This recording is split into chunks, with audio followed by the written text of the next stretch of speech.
जय हिंद स्टूडेंट्स। कल हम लोगों ने परफेक्ट स्क्वायर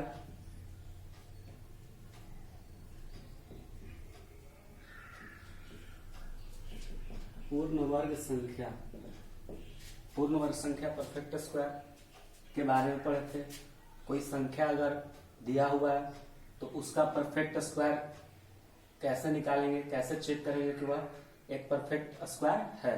तो उसका विधि हम बताए थे। अभाज्य गुणनखंड विधि से आप कोई भी संख्या को चेक कर सकते हैं कि वह पूर्ण संख्या है या फिर वो नहीं है। और पढ़े थे कि कोई भी अगर नंबर दिया हुआ उस नंबर का वर्ग करने के बाद इकाई अंक क्या आएगा, उसके बारे में पढ़े थे।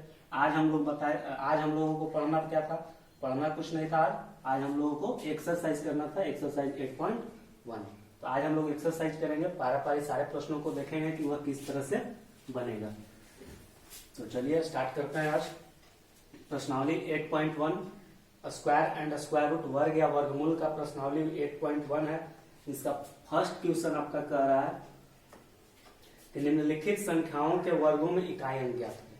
पहला ही क्वेश्चन क्या आ गया कि निम्नलिखित जो संख्या दिया हुआ है उसका आपको वर्ग करने के बाद इकाई अंक क्या आएगा उसको निकालना है। तो फर्स्ट का ए दिया हुआ है 64।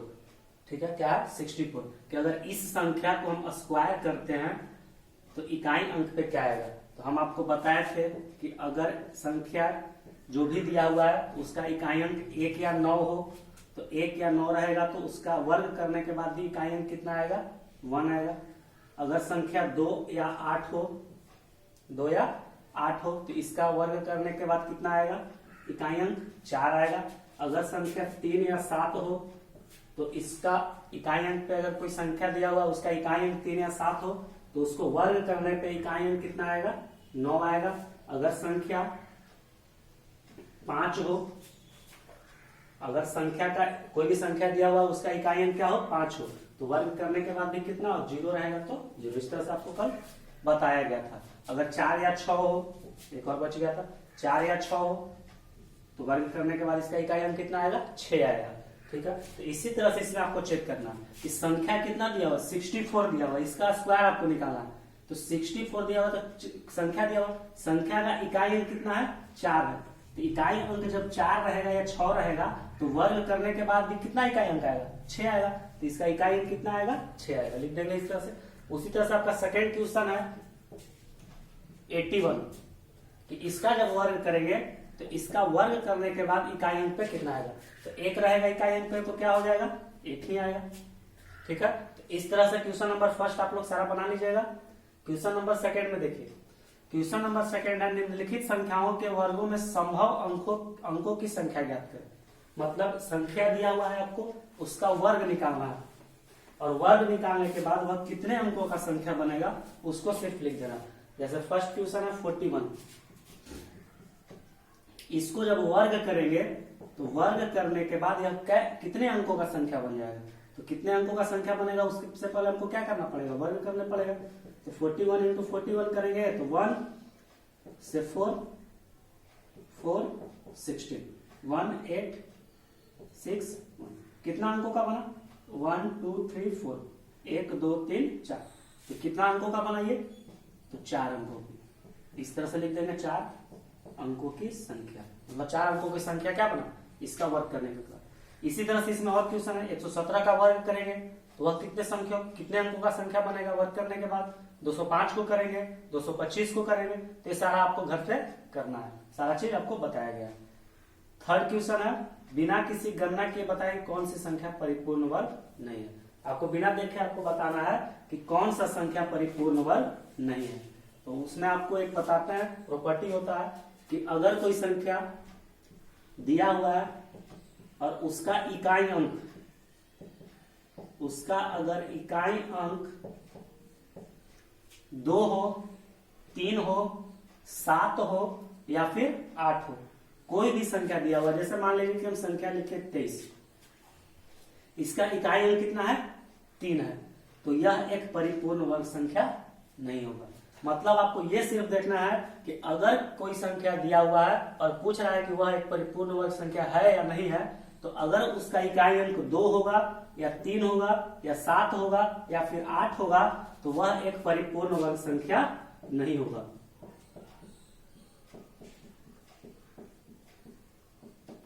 परिपूर्ण वर्ग संख्या नहीं होगा। कब नहीं होगा? जब उस संख्या का इकाई अंक 2 हो, 3 हो, 7 हो या फिर 8 हो। तो इसके अनुसार हम लोग चेक कर लेंगे, बना लीजिएगा आप लोग।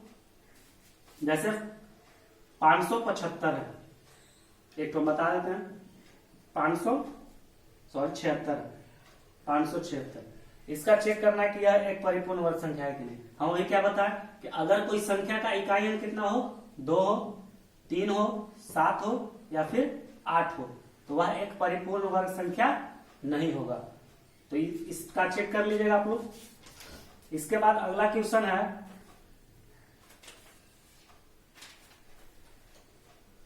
थर्ड के बाद 4, निम्नलिखित में कौन कौन सम संख्याओं का वर्ग है? निम्नलिखित में कौन कौन सम संख्याओं का वर्ग है? तो अगर आपको इस तरीका से ठीक नहीं लग रहा है तो एक और तरीका है, आपको अभाज्य गुणनखंड कर दीजिए 576 का। अगर पेयर मिल जाएगा तो पूर्ण परिपूर्ण वर्ग संख्या होगा और पेयर नहीं मिलेगा तो परिपूर्ण वर्ग संख्या नहीं होगा, क्योंकि इसके अनुसार आप फंस भी जाएंगे क्वेश्चन में। कोई जरूरी नहीं कि 2, 3, 7, 8 अगर नहीं रहेगा इकाई अंक पे तो परिपूर्ण वर्ग संख्या नहीं होगा, हो भी सकता है, कोई जरूरी नहीं है। ठीक है, इसलिए अब बेहतर होगा कि आप अभाज्य गुणनखंड से कर लीजिए। ठीक है, जैसे इसको करेंगे तो 3 से लाएगा 713, 5 में 3 से नहीं लाएगा, कितना का हो जाएगा ये स्क्वायर? तो ये आपका हो जाएगा 2 से लगाइए, 2 दूना 4, 1 बचा, 2 अठे 16, 1 बचा, 2 अठे 16। ठीक है, 2 से 1 4 4। अब 144 को डायरेक्ट 12 से कर दीजिए, 12 बार मिलाएगा और फिर 12 से कर दीजिए, 1 बार मिलाएगा। मतलब इसका पेयर मिला 2 इंटू 2 इंटू 12 इंटू 12। एक पेयर देखो 2 और एक पेयर ही देखो, मतलब यह एक परिपूर्ण वर्ग संख्या है। डायरेक्ट इससे भी बना सकते हैं और अगर इच्छा हो तो इससे भी बना सकते हैं, लेकिन इसमें हम पहले बता दे रहे हैं, इसमें आप फंस सकते हैं। कोई जरूरी नहीं है कि 2, 3, 7, 8 जहां होगा वो परिपूर्ण वर्ग संख्या नहीं होगा। यहाँ पे तो देखो 6 है, तो अगर इकाई अंक पे 2 हो, 3 हो, 7 हो, 8 हो वह एक परिपूर्ण वर्ग संख्या नहीं होगा। यहाँ पे ना तो इकाई अंक पे 2 है, ना ही 3 है, ना ही 7 है, ना ही 8 है। तो इससे भी आप डायरेक्ट लिख सकते हैं ये परिपूर्ण वर्ग संख्या या नहीं है। ठीक है, मतलब ये भी आप ध्यान रखिएगा तो लगभग सारा क्वेश्चन आपको बन जाएगा कि अगर इकाई अंक पे कोई भी संख्या दिया हुआ है, अगर इकाई अंक पे 2, 3, 7, 8 हो तो वह एक परिपूर्ण वर्ग संख्या नहीं होगा। इस तरह से आपका क्वेश्चन नंबर 3 बन जाएगा। क्वेश्चन नंबर 4 कह रहा है कि निम्नलिखित में से कौन कौन सम संख्याओं का वर्ग है। तो एक प्रॉपर्टी होता है कि अगर कोई संख्या सम संख्या दिया हुआ है तो उसका वर्ग भी एक सम संख्या होगा, और यदि कोई संख्या विषम संख्या दिया हुआ है तो उसका वर्ग भी एक विषम संख्या होगा। जैसे मान लीजिए कि 9 एक विषम संख्या है, तो 9 का वर्ग अगर हम करेंगे तो 81 भी एक विषम संख्या आएगा। मतलब जो संख्या का वर्ग निकालना है वो संख्या अगर विषम संख्या है तो वह भी जो स्क्वायर उसका आएगा वह भी एक विषम संख्या आएगा। और अगर कोई इवन नंबर है, मतलब सम संख्या है, जैसे 2 का स्क्वायर किए तो 4 आए, तो यह भी एक सम संख्या। बस ये ध्यान में रखना है कि कोई सम संख्या का वर्ग करेंगे तो वर्ग करने के बाद जो संख्या आएगा वो भी सम संख्या आएगा, और अगर कोई विषम संख्या का वर्ग करेंगे तो उसका वर्ग जो आएगा संख्या, वह वर्ग संख्या जो होगा वो भी एक विषम संख्या होगा। तो इससे आपका 4 और 5 दोनों क्वेश्चन बन जाएगा। जैसे पूछ रहा है निम्नलिखित में से कौन कौन सम संख्याओं का वर्ग है, तो 36, तो 36 आपका सम संख्या का वर्ग है। 6 का देखो लास्ट में 36 है। ठीक है, तो इस तरह से बन जाएगा। 6 क्वेश्चन देखिए, निम्नलिखित में से प्रत्येक संख्या का वर्ग निकाले। तो वर्ग निकालने के लिए हम बताएं, जैसे फर्स्ट क्वेश्चन है 31 का आपको वर्ग निकालना है। आपका 6 का फर्स्ट है, 31 का स्क्वायर निकालना है। तो 2 तरीका हम बताएं किस तरह से निकालना है। पहले तो 31 इंटू 31 कर दीजिए, 1 3 3 9 961। ठीक है, और दूसरा तरीका और बताए थे ट्रिक से कि सबसे पहले इन तीनों को क्या कर देंगे, मल्टीप्लाई। 3 1 2 6 आ जाएगा। मल्टीप्लाई करने के बाद कितना आएगा, 6। अब क्या करना है कि इसका स्क्वायर लिखना है। 3 का स्क्वायर 09, 1 का स्क्वायर 01, 0 लगाएंगे क्योंकि सिंगल डिजिट है। अब इसको क्या करना है, एक डिजिट को छोड़ के लिख देना है 6। 1 6 961 दोनों सेम आए, तो दोनों में से कोई एक तरीका से आप लोग बना लीजिएगा, इसको सबका वर्ग निकालना है। जैसे 12/25 फ्रैक्शन में रहेगा, 6 का आपका डी क्वेश्चन है 12/25 का स्क्वायर निकालना, तो ऊपर को भी 12 का स्क्वायर और नीचे का भी 12 का स्क्वायर, मतलब 12 × 12 ऊपर और 25 × 25 नीचे। तो 12 का स्क्वायर आपको पता है कितना हो जाएगा 144, और 25 का आपको पता होना चाहिए, नहीं पता है तो आप निकाल सकते हैं 625। इस तरह से अगर कोई निगेटिव नंबर है उसका स्क्वायर निकालना हो तो उसका स्क्वायर जो आएगा वो हमेशा एक पॉजिटिव आएगा। कोई भी नकारात्मक संख्या है उसका एक वर्ग निकालने के बाद वह एक सम संख्या है। जैसे मान लीजिए कि -4, इसका वर्ग निकालेंगे तो -4 × -4, माइनस माइनस क्या हो जाएगा प्लस, मतलब 16 प्लस में आएगा। ठीक है, तो इस तरह से आपका एक क्वेश्चन है निगेटिव वाला, -16/17 का स्क्वायर। ठीक है, तो -16 का स्क्वायर -16 × 16 और 17 का स्क्वायर 17 × 17, तो आपका 16 का स्क्वायर कितना हो जाएगा माइनस माइनस प्लस 256 और 17 का हो जाएगा 289। इस तरह से आप बना लेंगे क्वेश्चन नंबर 6। क्वेश्चन नंबर 7 में कह रहा है कि निम्नलिखित में से कौन कौन सी संख्याएं परिपूर्ण वर्ग है।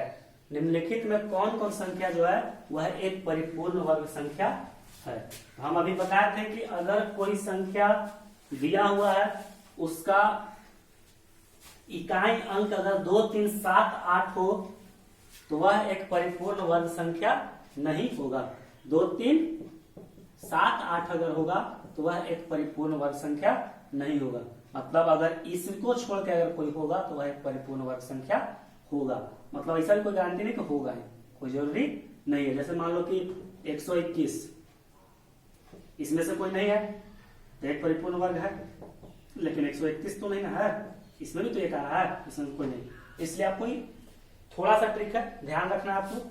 ठीक है, कि अगर 2 3 7 8 है तो परिपूर्ण वर्ग संख्या नहीं होगा। ये कंफर्म है कि अगर 2 3 7 8 होगा, लास्ट डिजिट अगर 2 मतलब इकाई अंक अगर 2 3 7 8 होगा तो वह एक परिपूर्ण वर्ग संख्या नहीं होगा, ये आप कंफर्म मानिए। लेकिन इसका कोई गारंटी नहीं है कि इसको छोड़कर अगर सब जो भी होगा, जैसे मान लीजिए कि 1 होगा 4 होगा क्योंकि 2 3 तो इसमें है, 5 होगा 6 होगा और 9 होगा, बचा यही ना संख्या 1 से 9 तक में, तो 1 4 5 6 9 होगा, तो इसका कोई गारंटी नहीं कि ई जहां पे होगा वो एक वर्ग संख्या परिपूर्ण वर्ग संख्या होगा। ठीक है, अभी हम एग्जाम्पल भी बताएं कि 121 तो 11 का होता है लेकिन 131 नहीं होता है। ठीक है, 4 होता है किसी का, ठीक है, लेकिन 14 नहीं होता है, इस तरह से। ठीक है, तो ये चीज से परिपूर्ण वर्ग संख्या नहीं है, इसके लिए ये चीज ध्यान में रखना है। इसमें परिपूर्ण वर्ग संख्या कौन है उसको ध्यान देना है। तो 256 है, तो अभाज्य गुणनखंड से इसको कर लेंगे। ऐसे भी आपको पता है कि 16 का स्क्वायर होता है, तो यह एक परिपूर्ण वर्ग संख्या है, डायरेक्ट लिख देंगे। जिसको पता है डायरेक्ट तो डायरेक्ट लिख देंगे, जिस वर्ग के बारे में पता है, इसके बारे में हमको पता है कि 16 का स्क्वायर है तो लिख देंगे डायरेक्ट, यह एक परिपूर्ण वर्ग है। क्वेश्चन नंबर 7 इसी तरह से बन जाएगा आपका। क्वेश्चन नंबर 8 देखिए, क्वेश्चन नंबर 8 भी आपको बताया गया था पिछले वीडियो में कि अभाज्य गुणनखंड विधि द्वारा जांच करें कि निम्नलिखित में से कौन सी संख्याएं परिपूर्ण वर्ग है और कौन सी संख्याएं नहीं है। तो एक हम बता देते हैं इसमें कोई भी, जैसे 8 का A 9801, इसको आपको चेक करना है कि यह जो संख्या है यह एक परिपूर्ण वर्ग संख्या है या फिर परिपूर्ण वर्ग संख्या नहीं है। तो इसके लिए हम लोग सबसे पहले क्या निकालेंगे, 9801 का अभाज्य गुणनखंड। तो अभाज्य गुणनखंड निकालेंगे तो सबसे पहले किस चीज से काटे, 9 8 17 और 18, 3 से कट जाएगा, 3 तरीके 9, 3 दूना 6। ठीक है, 3 दूना 6, बचा 2, 2 और 0, 3 6 18, 18 फिर 3 7 21। ठीक है, 3 तरीके 9, 3 दूना 6, 2 बचा, 2 0, 3 6 18, 2 बचा, 3 7 21। ठीक है, अब इसको कितना से करेंगे, 713 और 2 713, 2 15 और 3 18, 3 से इसको फिर से लगा दो, 1 3 8 24 और 3 9 27, इतना बार में लगा देंगे। फिर 3 से लगा दो, 9 17 18, 3 से, 3 तरीके 9, 3 6 18 और 3 तरीके 9, फिर 3 से लगा दो, 1 2 1 और 21, 121 आपको पता है 11 से काट दो, 11 बार में 11 बार में, ठीक है। तो इसका अभाज्य गुणनखंड कितना आया, 9801 का अभाज्य गुणनखंड बराबर 3 into 3 into 3 into 3 into 11 into 11। अब इसके युग्म को देखेंगे, पेयर्स को देखेंगे, जोड़ा को देखेंगे कि पूरी तरह से कंप्लीट मिल रहा है या नहीं मिल रहा। तो 3 देखो 2 बार 3 11, मतलब इसका पेयर पूर्ण रूप से मिल रहा है। इसलिए चूंकि 9801 के सभी अभाज्य गुणनखंड युग्म मतलब पेयर के रूप में हैं, इसलिए 9801 एक परिपूर्ण वर्ग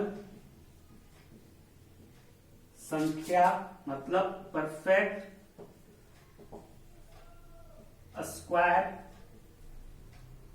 नंबर है। इस तरह से चेक कर लेंगे। ये क्वेश्चन बताया गया भी गया पहले कि कौन होगा। उसी तरह से क्वेश्चन नंबर 8 तक, ठीक है। गर्मी बहुत ज्यादा है, इसलिए आज हम लोग क्वेश्चन नंबर 8 तक ही कंप्लीट करेंगे। आपको जो भी क्वेश्चन सब में से हम 1 2 2 3 3 बता दिया क्वेश्चन, आपको क्वेश्चन नंबर 1 से लेकर क्वेश्चन नंबर 8 तक एक्सरसाइज 8.1 का कॉपी में आपको कंप्लीट कर लेना। कोई भी ऐसा क्वेश्चन नहीं है 1 से 8 तक में जो आपको नहीं बताया गया। सारा क्वेश्चन आसानी से आपको बन जाएगा। कल हम लोग बात करेंगे क्वेश्चन नंबर 9 से, जहां तक हो पाएगा कल 9 से स्टार्ट किया जाएगा। बाकी हम लोग मिलेंगे अगले वीडियो में इसी एक्सरसाइज को लेकर। बाकी हम लोग मिलते हैं कल। जय हिंद।